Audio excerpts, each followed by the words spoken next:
We keep things rolling here on the Sports Cubicle. I'm your host, Mike Mercado. He's Paul Chivari. He's Devin Tingle. And we have ourselves a really fun segment here on the show. So I know a lot of people on Super Sunday, whenever there's a big event, like to gather with their people and like to feed their favorite humans on this planet. And they will go on YouTube, they'll go on Instagram, they'll go on TikTok, and they'll see some recipes or they'll see some spices and say, I can do that. And more often than not, it ends up okay to mid to mostly bad. But on today's show, we have somebody who not only was about it, became about it, and has done some great stuff with his own brand and some of the food he's making, and he brought us some delicious food. He's the one and only, he's Adam Kaleta. Adam, welcome to the Sports Cubicle. How you doing, brother? I'm doing great, Mike. Thanks for having me. This is one of those cool conversations that we always have here where somebody found a dream, a hobby, something they were into, and they were able to not only make it something that they enjoy doing it, but able to make something with it, whether it was monetization, whether it was influence, or whether it was just living that dream of seeing something come to fruition. For you, when did that process start of making, starting Kaleta's Kitchen and then bringing out the Wiggle Butt barbecue sauce? I love it. Obviously, the logo is amazing, and everybody go on social media and see where that started from, and I want people to do their rabbit hole work there. But where did this dream start off? Oh, man, I started cooking when I was about 5 years old,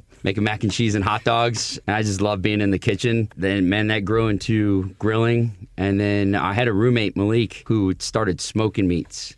And, man, smoking meats and grilling meats, smoking meats is so much better. And so I wanted to be like my roommate at the time. So I started smoking meats. And when I got my first smoker, my brother came over and he tried my first rack of ribs and he said, man, these ribs are amazing. He goes, but store-bought barbecue sauce, really? I took that as a challenge. And so I started creating my own barbecue sauce. And the funny thing is my wife didn't know I was doing it. And the first day that she came home, right when I was done, I'm like, you got to try this. And so she took a spoonful of it and she said, this is amazing cocktail sauce. So it was back to the drawing board. And after a few more tries, we came up with a few different kinds of barbecue sauces. Has it surprised you how much social media's been around forever? I mean, it was around when I first met you back in the day, right? And now at this point, though, has it surprised you how fast your exposure was to it? Gradually, you've worked really hard at it, but has it surprised you that you were able to get from concept to Ace Hardware shelves? As, shout out to you. It was a process. I'm writing the children's book, Lucha Dog, and it's taken a long time to get from concept to shelves. It's hard. Yeah. It's a long process.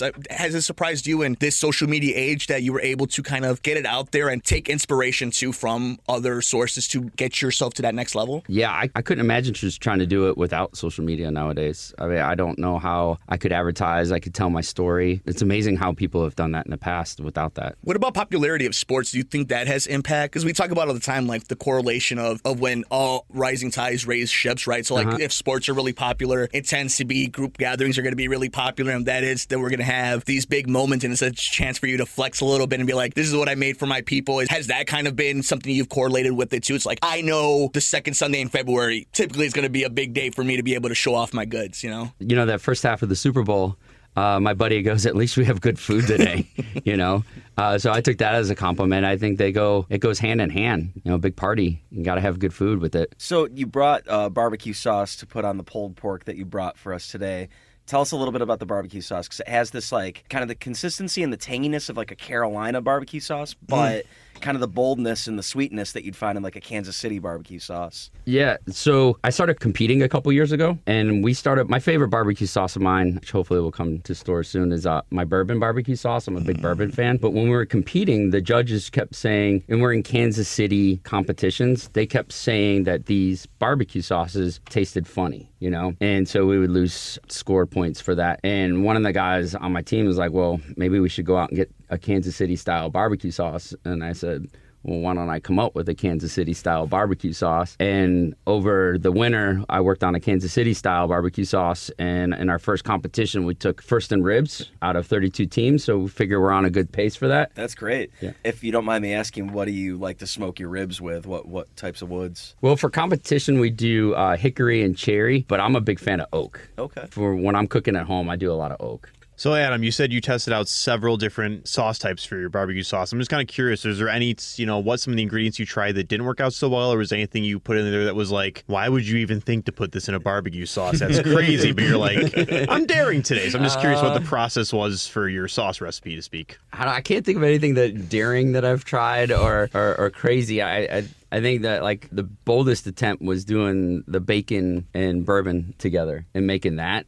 Being a fan of both bacon and bourbon, can't go wrong. So what about for newbies, that are trying to do this for first time? What is a meat that is typically a good first step for somebody? Is it shrimp? Is it chicken? Is it beef? Like, what is, if you want to start getting into cooking the right way and like making it something that isn't just putting on a pan, what is kids first into the world of cooking like this? Pork shoulders. Pork butts, it's real forgiving. It's really hard not to over-season it. You can add a lot of seasoning, you can add a lot of barbecue sauce, you can be creative with it, and you're really not going to mess it up. So, all these years that I've known you, Adam, it's crazy. We've always talked about sports, right? It was always about sports or pop culture, music, all this stuff. There's always been like kind of that analytical conversation that we all have here on the sports, the Sports Cubicle, or whenever you're talking to your boys or your friends about things like this. And being in competition, I know you to be very competitive. Did you ever think that it would scratch that itch of being highly in a competitive, you're talking about Kansas City, and you're talking about like capital of the world in that's your Super Bowl, like you're playing playoff games, the equivalent of that. Like, how has that been for you, for somebody who is so competitive and who loves doing this and being able to merge those two worlds? Yeah,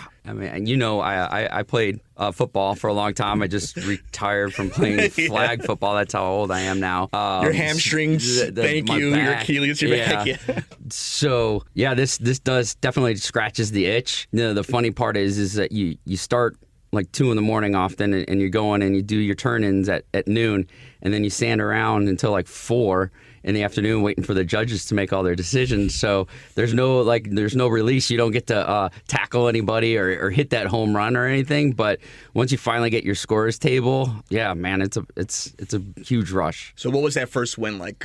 Like, I could just imagine anything. Any of us win anything. You win the Super Bowl squares, you go crazy, let alone like a competition with real competition. How was that for you? That first time you took first place, you were the king of that day. Yeah, so when we got our first place in ribs, it was against 32 other teams. My team was like, it would be a good showing. This is our second year, first competition of the year, to doing a competition of top 15. We were like, we could do top 15, possibly top 10. And when they were doing it, this 10, 9, 8, and now it started, no Kaleta's Kitchen, 5, 4, 3, 2.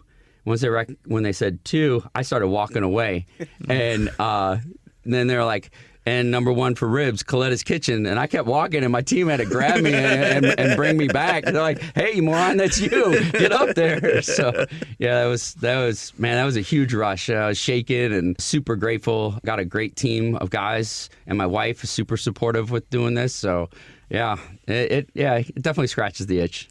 Adam Kaleta joins us today here on the Sports Cubicle. I'm Mike Mercado. He's Paul Chivari. He's Devin Tingle. Check out Kaleta's Kitchen. And I'm holding on to the barbecue sauce right now, Wiggle Butt BBQ sauce. And, of course, you have the Wiggle Butt Rub. And this one I can't wait to try out. And what are some of the other products out right now, or something that is going to be down the line that you're super excited about? I know you mentioned it just a little while ago, but how much bigger do you want this to be? I mean, obviously, we all have the big goals that we want, but, like, how big do you want this to be? Do you want to be at the Jewels here in Chicago? For you personally, what are the goals? I wouldn't be mad about it. So our first launch is the Wiggle Butt barbecue sauce and the rub. Then we're doing Puppy Sweet and Big Dog Heat.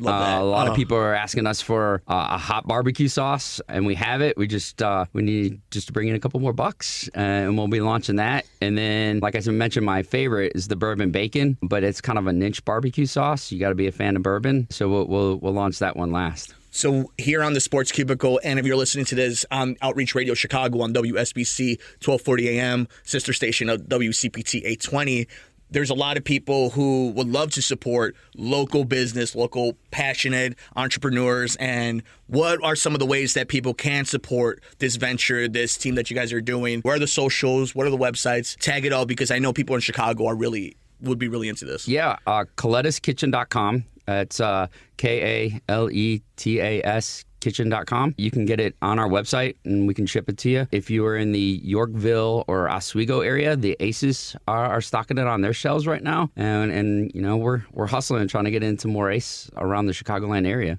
Yeah, make sure you guys reach out to your local area, Ace Hardware, or if there's a local restaurant, grocery store that make sure they visit them, shout it out, say this is what you want, get some demand out there, and let's get this out to the public. Let's have as many people having it in their bellies. We stuffed our faces here, the entire studio, bunch of animals, bunch of pigs, and it was amazing. Adam, I'm so proud of you, brother. This is Thanks, amazing Mike. to see just this all come together. I'm so proud of you, man, and I can't wait to see how much bigger. And when Guy Fieri or Gordon Ramsay try it and they give it a 10 out of 10, I'm super proud of you, man. That would be the dream. That would be awesome. Thanks. Of course, brother. We got more coming up next here on the Sports Cubicle.